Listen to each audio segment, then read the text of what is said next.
right. Welcome in, everyone. Ready for another deep dive. Definitely. Always ready to go deep. Today, we're tackling something I think a lot of us can relate to. Facilitation. Ah, yes. The art of bringing people together, helping them move forward, get things done. Exactly. Whether you're leading a team meeting or just trying to wrangle, well, any group of people, you're doing a bit of facilitating, right? Absolutely. It's about guiding a group towards a shared outcome, making sure everyone feels heard, and keeping things on track. And this deep dive, we've got some really interesting sources to draw from. Articles, blog posts, even some firsthand accounts from experienced facilitators. Lots to unpack. I'm especially interested to see what we uncover about the skills needed to be a great facilitator. Me too. And speaking of skills, one source uses this phrase, journey to the skills, that really stuck with me. Journey to the skills. I like that. It suggests that it's an ongoing process. Right, not just like a checklist you can tick off and boom, you're a master facilitator. More like always learning, always growing, always refining your approach. And when you look at the range of skills involved, it's pretty impressive. We're talking everything from, let's see, agility, project management, moderation. Oh, and don't forget presentation skills. Even body language plays a huge role. That's what struck me, just how many different hats a facilitator has to wear. What does that tell us about the role itself? Well, I think it highlights how adaptable a good facilitator needs to be. Every group is different. Every situation has its own unique dynamics. Well, that makes sense. Yeah. You wouldn't necessarily use the same approach for a brainstorming session as you would for, say, mediating a conflict. Exactly. You've got to read the room, adjust your style, and utilize the right tools from your facilitator toolkit for each situation. So being a great facilitator isn't about having just one magic trick. It's about having a whole bunch of tricks up your sleeve. Exactly. And knowing which one to pull out at the right time. You mentioned presentation skills earlier.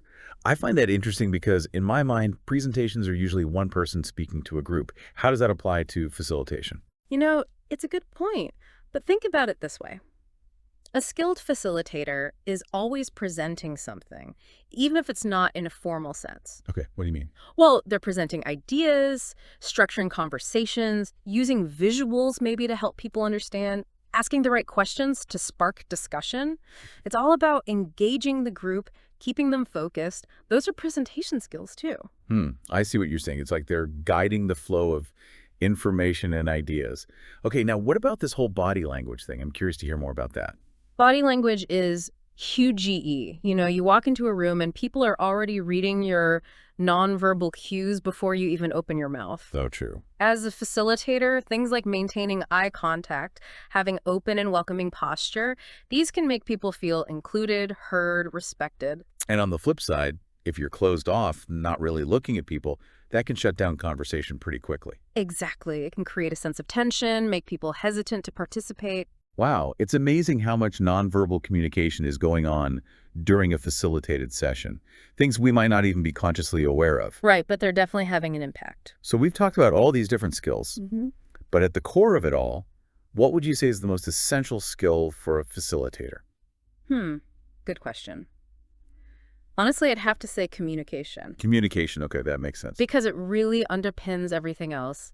Clear, concise, respectful communication builds trust. It helps everyone understand the goals and what's expected of them, and that's crucial for any group to function effectively. It's the glue that holds it all together. Exactly. So we've covered a lot of ground here.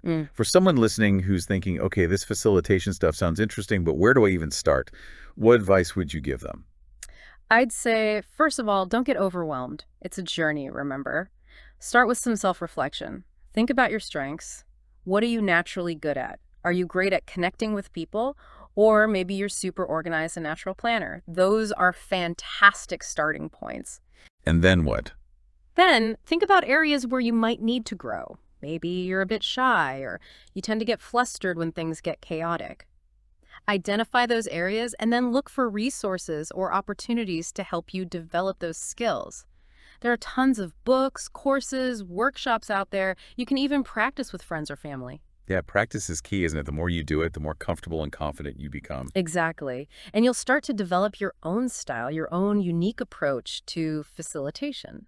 So as we wrap up this deep dive, I think the big takeaway is that being a great facilitator isn't about mastering one specific technique.